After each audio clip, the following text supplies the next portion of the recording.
Hema committee report Wayanad ദുരന്തത്തെക്കാൾ വലിയ വാർത്തയായി നമ്മുടെ മാധ്യമങ്ങളിൽ വന്നു. തീർച്ചയായും വരും.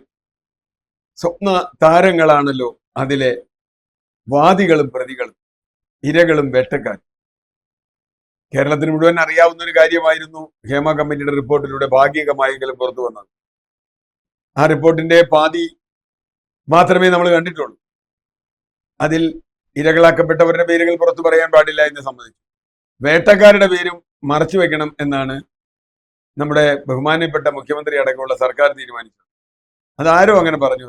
അങ്ങനെ പറഞ്ഞൊരു കാര്യം എനിക്കറിയില്ല, ഏതെങ്കിലും നിയമത്തിൽ അതുണ്ടോ എന്നറിയില്ല.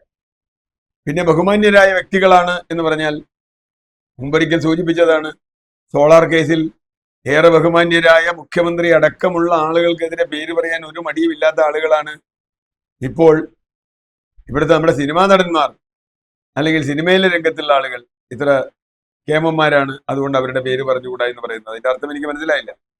അതുപോട്ടെ, എന്താണ് ഇനി സംഭവിക്കുക? ആദ്യമുണ്ടായ പ്രതികരണം കുറെ സ്ത്രീകൾ അല്ലെങ്കിൽ അവർ കൊടുത്ത റിപ്പോർട്ടുകൾ വന്നു. ഏതായാലും കോടതി ഒരു നല്ല കാര്യം ചെയ്തു. ആ റിപ്പോർട്ട് മുഴുവനായി ഞങ്ങൾക്ക് കാണണം എന്ന് കോടതി ആവശ്യപ്പെട്ടു. കുറെ ആളുകൾക്കെതിരെ പരാതി വന്നു. 2ഉം 3ഉം കേസുകളൊക്കെ പലർക്കും എതിരെ എടുത്തു. ഇപ്പൊ മുകേഷ് എന്ന് പറയുന്ന കൊല്ലം MLA-ക്കെതിരെ കേസുകൾ എടുത്തു. മറ്റു ചില നടന്മാർക്കെതിരെ കേസുകൾ എടുത്തു. സംവിധായകർക്കെതിരെ കേസെടുത്തു. ആകെ സ്ഥാനം പോയത് രഞ്ജിത്തിന് മാത്രമാണ് എന്നുള്ളത് വേറെ കാര്യം. അങ്ങനെ ആ കേസുകൾ ഇപ്പോഴത്തെ സ്ഥിതി എന്താവും എന്ന് ചോദിച്ചാൽ എനിക്കൊരു പ്രതീക്ഷയില്ല. ഒട്ടേറെ തെളിവുകളോടെ എടുത്ത ദിലീപ് എന്ന നടനെതിരും നടനും അദ്ദേഹത്തിന്റെ കൂട്ടുകാർക്കും എതിരായ കേസ് പോലും രക്ഷപ്പെട്ടു പോകാനുള്ള സാധ്യതയാണ് ഉള്ളത് എന്നാണ് നമ്മളെ പോലെയുള്ള നിയമം കുറച്ചെങ്കിലും പഠിച്ച ആളുകൾക്ക് മനസ്സിലാവുന്നത്. ജഡ്ജിമാർ തന്നെ കൂറുമാറുന്നു. ഇപ്പോൾ മുകേഷും ജയസൂര്യയും അടക്കമുള്ള ആളുകൾ ജാമ്യാപേക്ഷയുമായി ചെല്ലുന്നതും അതേ ജഡ്ജിയുടെ മുമ്പിലാണ് എന്ന് പറയുമ്പോൾ ഏതാണ്ട് വിധി നമുക്ക് മുൻകൂർ ഊഹിക്കാവുന്നതേ ഉള്ളൂ. കാരണം സിനിമാ നടനെ കണ്ടപ്പോൾ എഴുന്നേറ്റ് നിന്ന ജഡ്ജിയാണ് എന്നൊക്കെയാണ് കോടതിയിൽ പറയുന്നത്. പ്രതിയായി വന്നപ്പോൾ അത്രയ്ക്ക് വാത്സല്യമാണ്. സിനിമാ നടൻ ജയിലിൽ കിടന്നപ്പോൾ പാവം അയ്യോ നിലത്ത് കിടക്കുന്നു എന്ന് പറഞ്ഞ ഒരു ADGPയും നമുക്കുണ്ടായിരുന്നു ഇവിടെ, ജയിൽ ADGP. എന്തായാലും ഇപ്പോൾ സംഭവിക്കുന്നത് ഈ കേസുകളിൽ എന്തെങ്കിലും മുന്നോട്ട് പോകുമോ? ഒരു സാധ്യതയുമില്ല. ഒരു സാധ്യതയും ഇല്ല എന്ന് പറയാൻ കാര്യം, അവർക്കെതിരെ അറസ്റ്റ് വാറണ്ട് ഇല്ല, ഇവരെ ഒന്നും ചെയ്തിട്ടില്ല. ഹൈക്കോടതി മുൻകൂർ ജാമ്യം കൊടുത്തിട്ട് മുകേഷ് മാത്രമാണ് ഹൈക്കോടതി സമീപിച്ചിട്ടുള്ളത്, ബാക്കി ആരും സമീപിച്ചിട്ടില്ല. ഏതായാലും ഇവർക്ക് ജാമ്യം കൊടുക്കും. ഇവരൊക്കെ അത്തറ് പൂശി നാട്ടിൽ വിലസി നടക്കും. പക്ഷേ ഇരകളാക്കപ്പെട്ട മനുഷ്യർ, സ്ത്രീകൾ, അത് ഈ കേസുകളിൽ മാത്രമല്ല കേരളത്തിൽ നടക്കുന്ന എല്ലാ സ്ത്രീപീഡന കേസുകളിലും ഇരകൾ നാണിച്ച് തലതാഴ്ത്തി നാണം കെട്ട് എല്ലാം നഷ്ടപ്പെട്ട് ഒളിച്ചു ജീവിക്കുമ്പോൾ വേട്ടക്കാർ അത്തറ് പൂശി പുതിയ ഷർട്ടൊക്കെ ഇട്ട് പുതിയ ബെഡായി ബംഗ്ലാവുകളിൽ വന്നിരുന്ന് നമ്മളോട് ബെഡായി പറയുന്നത് നമ്മൾ കാണേണ്ടി വരും. ഇപ്പോൾ ഏറ്റവും ഒടുവിൽ വന്നിട്ടുള്ളത് നമ്മുടെ പ്രമുഖ നടന്മാർ, പ്രത്യേകിച്ചും മമ്മൂട്ടിയും മോഹൻലാലും, അവരാണല്ലോ നമ്മുടെ സൂപ്പർ ഹീറോ.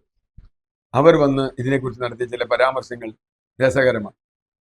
അമ്മ എന്ന സംഘടന പിരിച്ചുവിട്ടു. യഥാർത്ഥത്തിൽ അമ്മ സംഘടന പിരിച്ചുവിടുകയല്ലല്ലോ വേണ്ടത്. അമ്മ സംഘടനയിൽ കുറ്റക്കാർ രാജിവെക്കുകയും പുതിയ അധികാരികൾ വരികയും കുറ്റക്കാർക്കെതിരെ ആ സംഘടന നിലപാടെടുക്കുകയല്ലേ വേണ്ടേ? അല്ലെങ്കിൽ പിന്നെ എന്തിനാ സംഘടന? ആ സംഘടന നിലപാടെടുക്കും. കാരണം അമ്മ എന്ന ആ സംഘടനയിൽ അംഗങ്ങളാവാൻ യോഗ്യരായ ആളുകളാണ് ഈ നടികളും. ആ നടികൾക്ക് ഒരു പരാതി വരുമ്പോൾ ഒളിച്ചോടുകയാണോ അമ്മ ചെയ്യേണ്ടത്? അത് ചെയ്തു എന്ന് മാത്രമല്ല, മോഹൻലാലിന്റെ വിചിത്രമായ പത്രസമ്മേളനമാണ് ഉണ്ടായത്. ആ പത്രസമ്മേളനത്തിൽ അദ്ദേഹം വളരെ ഒളിച്ചും തെളിഞ്ഞും മോഹൻലാൽ ശൈലിയിൽ തന്നെ എന്തൊക്കെയോ പറഞ്ഞു. അത് യഥാർത്ഥത്തിൽ കുറ്റക്കാരുണ്ടോ ഇല്ലയോ എന്നൊന്നും ഇല്ലാത്ത പോലെ. പിന്നെ എല്ലാവരും പറയുന്ന ഒരു കാര്യമുണ്ട്, കോടതി തീരുമാനിക്കട്ടെ എന്നാണ്. കോടതിയിൽ എന്താണ് എത്തുന്നതനുസരിച്ചല്ലേ കോടതി തീരുമാനിക്കുക? ആരാണ് കോടതിയിൽ എത്തിക്കുന്നത്? ഞാൻ നേരത്തെ പറഞ്ഞ ഏത് സ്ത്രീപീഡന കേസിലാണ് കോടതിയിൽ തെളിവെത്തിയിട്ടുള്ളത്? കന്യാസ്ത്രീ മുതൽ സിനിമാ നടി വരെയുള്ളവർ ആക്രമിക്കപ്പെട്ട കേസിൽ എവിടെയെങ്കിലും ശിക്ഷ നടപ്പായിട്ടുണ്ടോ? ഇല്ലല്ലോ. അപ്പോൾ കോടതിയിൽ എത്തട്ടെ എന്ന് പറയുന്നത് രക്ഷപ്പെടാനുള്ള ഒരു മാർഗം. ഇതിൽ ഏറ്റവും വിചിത്രമായ കാര്യം മുകേഷിൻ്റെതാണ്. മുകേഷ് കേവലം ഒരു നടൻ മാത്രമല്ല, ഒരു പാർട്ടിയുടെ, പ്രത്യേകിച്ചും കേരളം ഭരിക്കുന്ന പാർട്ടിയുടെ കൊല്ലം പോലൊരു നഗരത്തിലെ ജനപ്രതിനിധിയാണ്, MLA. അദ്ദേഹത്തോടെടുക്കുന്ന സമീപനം എന്താ? അദ്ദേഹത്തോടെടുക്കുന്ന സമീപനം അദ്ദേഹം രാജിവെക്കേണ്ടതില്ല, MLA സ്ഥാനം രാജിവെക്കേണ്ടതില്ല. അതെങ്ങനെ തുടരട്ടെ, കോടതി തീരുമാനിക്കട്ടെ എന്നാണ്. MLA സ്ഥാനം രാജിവെക്കേണ്ടതില്ല എന്ന അദ്ദേഹത്തിന്റെ ഈ പാർട്ടിയുടെ അഭിപ്രായത്തോട് CPM-ന്റെ തന്നെ അഖിലേന്ത്യാ നേതാവായ വൃന്ദ കരാട്ട് യോജിച്ചിട്ടില്ല. വൃന്ദ കരാട്ട് പറഞ്ഞത് രാജിവെക്കണമെന്നാണ്. പക്ഷെ വൃന്ദ കരാട്ടും പ്രകാശ് കരാട്ടും സീതാറാം യെച്ചൂരിയും ഒക്കെ ഇപ്പോ ഇവിടുത്തെ ജില്ലാ സെക്രട്ടറിയുടെ പോലും പവറില്ലാത്ത ആളുകളായി മാറിയിരിക്കുന്നു. കാരണം എല്ലാ അധികാരവും ഒരാളിൽ, ഒരു ബിന്ദുവിൽ കേന്ദ്രീകരിച്ചിരിക്കുന്ന ഒരു പാർട്ടിയാണ് ഇപ്പോൾ ഉള്ളത്. കണ്ണൂർ ജില്ലാ കമ്മിറ്റിയുടെ പ്രാധാന്യമൊന്നും സെൻട്രൽ കമ്മിറ്റിക്ക് ആരും കൊടുക്കാറില്ല. അതുകൊണ്ട് അത് നമുക്ക് പേടിക്കാനില്ല. വൃന്ദ കരാട്ട് പറഞ്ഞാലും ആനി രാജ പറഞ്ഞാലും ഒന്നും ഒരു കാര്യം. CPIക്ക് പിന്നെ ഒരു ഗുണമുണ്ട്. CPIയുടെ ഏതാണ്ട് CPI എന്നൊരു പാർട്ടി ഇല്ലാതാക്കുന്നതിന് ചുമതലപ്പെട്ട ആളുകളായി ആണ് ഇപ്പോൾ CPIയുടെ സംസ്ഥാന സെക്രട്ടറിമാരായിട്ട് വരുന്നത്. കാനൻ രാജേന്ദ്രൻ കുറെ കാലം CPI എന്ന പാർട്ടി ഇല്ലാതാക്കാൻ ശ്രമിച്ചു. ഇപ്പോൾ ബിനോയ് വിശ്വം അതിനേക്കാൾ നന്നായി ശ്രമിച്ചുകൊണ്ടിരിക്കുന്നു. CPIയിലെ സാധാരണ മനുഷ്യർ, സുനിൽകുമാർ മുതൽ സാധാരണ മനുഷ്യർക്കൊക്കെ ഇത് തെറ്റാണ് എന്ന് പറയും. പക്ഷേ ബിനോയ് വിശ്വം പറയില്ല. അദ്ദേഹം പിണറായി വിജയന്റെ മുഖത്ത് നോക്കി പിണറായി വിജയൻ എന്ത് പറയണമെന്ന് പറഞ്ഞുവോ അത് പറയുന്ന ആളായി മാറിയിരിക്കുന്നു. എന്നാൽ രണ്ട് പാർട്ടി എന്തിനാ, ഒരു പാർട്ടി പോരെ എന്നൊരു ചോദ്യമൊക്കെ ജനങ്ങൾ ചോദിക്കുന്നുണ്ട്. ഏതായാലും മുകേഷ് രാജിവെക്കില്ല എന്ന കാര്യം തുടക്കം മുതലേ എനിക്ക് ഉറപ്പാണ്. അതിനൊന്ന്, രാജിവെച്ചാൽ ഞാൻ കുറ്റക്കാരനാണെന്ന് പറയുമല്ലോ എന്നാണ്. ഏറ്റവും വിചിത്രമായ കാര്യം, ഈ മുകേഷ് കുറെ വർഷങ്ങൾക്ക് മുമ്പ് ഒരു TV ചാനലിൽ ഒരു അഭിമുഖം കൊടുത്തു.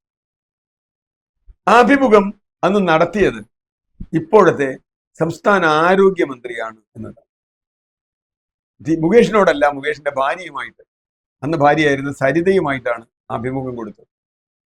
ആ അഭിമുഖത്തിൽ വളരെ വ്യക്തമായി സരിത എന്ന മുകേഷിന്റെ അന്നത്തെ ഭാര്യ പറയുന്നു എത്ര ഗാർഹിക പീഡനങ്ങളാണ് തനിക്കെതിരെ ഉണ്ടായിട്ടുള്ളത്. ഗർഭിണിയായ തന്നെ ചവിട്ടി നിലത്ത് വീഴ്ത്തി, വയറ്റിൽ ചവിട്ടി എന്നുവരെ അവർ പറഞ്ഞു. ഒരു ക്രിമിനൽ കേസ് എടുക്കാൻ നമ്മുടെ പോലീസിന് കഴിഞ്ഞു. ഒരു ക്രിമിനൽ കേസ്, ഡൊമസ്റ്റിക് വയലൻസിന് എത്ര കേസെടുക്കാം, എന്തെല്ലാം കേസെടുക്കാം. ഡൊമസ്റ്റിക് വയലൻസിന് കേസെടുത്തോ? വളരെ ശക്തമായ നിയമമാണ് ഡൊമസ്റ്റിക് വയലൻസ് ആക്ട്. എടുത്തില്ല എന്ന് മാത്രമല്ല, മുകേഷ് മാന്യനായി നടക്കുകയും സരിത ഒന്നുമില്ലാത്തവളായി അലയുകയും ചെയ്തു. ഇത് ഇപ്പോഴത്തെ ആരോഗ്യമന്ത്രിയാണ് ഇന്റർവ്യൂ നടത്തിയത് എന്നാലോചിക്കുക. മുഖ്യമന്ത്രി പിണറായി വിജയനോട് ഒപ്പം ക്യാബിനറ്റിൽ ഇരിക്കുന്ന മന്ത്രിയാണ് അവര്. ഇങ്ങനെ ഒരു തെറ്റ് ഇയാൾ ചെയ്തിട്ടുണ്ട് എന്ന് പറഞ്ഞിരുന്നുവെങ്കിൽ മുകേഷിനെ രണ്ടാമതും സ്ഥാനാർത്ഥിയാക്കുമായിരുന്നു കൊല്ലത്ത്. എന്തിന്? പ്രേമചന്ദ്രനെതിരെ പാർലമെന്റ് സ്ഥാനാർത്ഥിയായി മുകേഷിനെ മാത്രമേ കിട്ടുള്ളൂ കൊല്ലത്ത് പാർട്ടിക്ക്. എന്ന് പറഞ്ഞാൽ മുകേഷിലുള്ള വിശ്വാസം വളരെ വലുതാണ്. അതുകൊണ്ട് മുകേഷിനെ മാറ്റില്ല. മറ്റൊരു കാര്യമുള്ളത്, മുകേഷ് മാറിയാൽ ഇവിടെ ഉപതെരഞ്ഞെടുപ്പ് വന്നാൽ പൊട്ടിപ്പോകുമെന്ന കാര്യത്തിൽ ഒരു തർക്കവുമില്ല. ഏത് കുറ്റിച്ചൂല് UDFന്റെ ആളെ സ്ഥാനാർത്ഥിയായിട്ട് നിന്നാൽ അവിടെ ജയിക്കും. കാരണം അത്രയ്ക്ക് വെറുപ്പ് ജനങ്ങളിൽ മുകേഷ് ഉണ്ടാക്കിയിരുന്നു. അത് ലോക്സഭാ തെരഞ്ഞെടുപ്പിൽ നമ്മൾ കണ്ടതാണ്. മുകേഷ് MLA ആയ മണ്ഡലത്തിൽ എത്രയായിരുന്നു മുകേഷ് പിന്നിൽ പോയത് എന്ന് നമ്മൾ നോക്കിയാൽ പെട്ടെന്ന് കാര്യങ്ങൾ ബോധ്യമാവും. ഏതായാലും ഒരു നടനും ഒരു കുഴപ്പവും ഉണ്ടാവും എന്ന് ഞാൻ പ്രതീക്ഷിക്കുന്നില്ല, ദിലീപ് അടക്കം. കാരണം ഞങ്ങളൊപ്പമുണ്ട് എന്ന് സർക്കാർ പറയുന്നത് വേട്ടക്കാർക്കൊപ്പമുണ്ട് എന്ന് തന്നെയാണ്, ഇരകൾക്കൊപ്പമുണ്ട് എന്നല്ല. അതുകൊണ്ട് ഇപ്പോൾ CPM-കാർ ചിലർ പറഞ്ഞു ഞങ്ങൾ ഉള്ളത് കൊണ്ടല്ലേ ഹേമ കമ്മിറ്റി റിപ്പോർട്ട് ഉണ്ടായത്, ഞങ്ങൾ ഉള്ളത് കൊണ്ടല്ലേ അത് പുറത്തുവിട്ടത്, നിങ്ങളുള്ളത് കൊണ്ടല്ല ഉണ്ടായത്. WCC എന്ന് പറയുന്ന ഒരു പോരാട്ട പ്രസ്ഥാനം ഒരുപക്ഷെ അവരെല്ലാ ത്യാഗങ്ങളും സഹിച്ചപ്പോൾ പാർവതിയെ പോലെ, രമ്യ നമ്പീശനെ പോലെ, അല്ലെങ്കിൽ ബീന പോളിനെ പോലെ, അല്ലെങ്കിൽ ദീദിയെ പോലെ ഉള്ള ആളുകൾ എല്ലാ ത്യാഗങ്ങളും സഹിച്ച് അവർ മുമ്പോട്ട് വന്നതിന്റെ ഫലമാണ് ഇപ്പോൾ ഈ WCC ഉണ്ടായത്, ഈ പോരാട്ടം വിജയിച്ചത്. അതിലേറെ ആക്രമിക്കപ്പെട്ട സിനിമാ നടി, ഇപ്പോൾ ക്രിമിനൽ കേസ് നടക്കുന്ന ആ സിനിമാ താരം, അവർ എത്ര ശക്തിയായിട്ടാണ് ഉറച്ചു നിന്നത് എന്നതും കൂടി കാണണം. അതിൻ്റെയൊക്കെ ഒരു പശ്ചാത്തലത്തിൽ നമ്മൾ ഹേമ കമ്മിറ്റി റിപ്പോർട്ടും അതിന്റെ ബാക്കി പത്രങ്ങളും പരിശോധിക്കുമ്പോൾ ഇവർക്കെതിരെ ഒന്നും ക്രിമിനൽ നടപടി ഉണ്ടാവാനുള്ള സാധ്യതയില്ല. കാരണം സർക്കാർ അവർക്കൊപ്പമാണ്. പക്ഷേ പൊതുസമൂഹത്തിന് മുന്നിൽ ഇവരൊക്കെ വിവസ്ത്രരാക്കപ്പെട്ടിരിക്കുന്നു എന്നതാണ് സത്യം. അതുകൊണ്ട് സിനിമ എന്ന വ്യവസായമാണെങ്കിൽ അതിൽ നിയമങ്ങൾ പാലിച്ചുകൊണ്ട്, അതിൻ്റെ എത്തിക്സ് പാലിച്ചുകൊണ്ട് മുമ്പോട്ട് പോകാൻ തയ്യാറുള്ളവർക്ക് മാത്രമേ ഇനി ഈ മേഖലയിൽ പിടിച്ചു നിൽക്കാൻ കഴിയൂ എന്ന അവസ്ഥ വന്നിരിക്കുന്നു. മമ്മൂട്ടിയും മോഹൻലാലും ഒക്കെ പുറപ്പെടുവിച്ച അഭിപ്രായം സിനിമാ മേഖലയെ തകർക്കരുത് എന്നാണെങ്കിൽ ഒരു സംശയവും വേണ്ട, ഇതിൽ കുറ്റം ചെയ്തവർ ശിക്ഷിക്കപ്പെട്ടാൽ മാത്രമേ സിനിമാ മേഖല രക്ഷപ്പെടുകയുള്ളൂ. അല്ലെങ്കിൽ ഇത് തുടരും. ഹേമ കമ്മിറ്റിയും നമ്മൾ മറന്നുപോകും, ഇതിന്റെ റിപ്പോർട്ടും മറന്നുപോകും, കേസും മറന്നുപോകും. എല്ലാം പഴയപടിയാവും. സിനിമയും ജീവിതവും.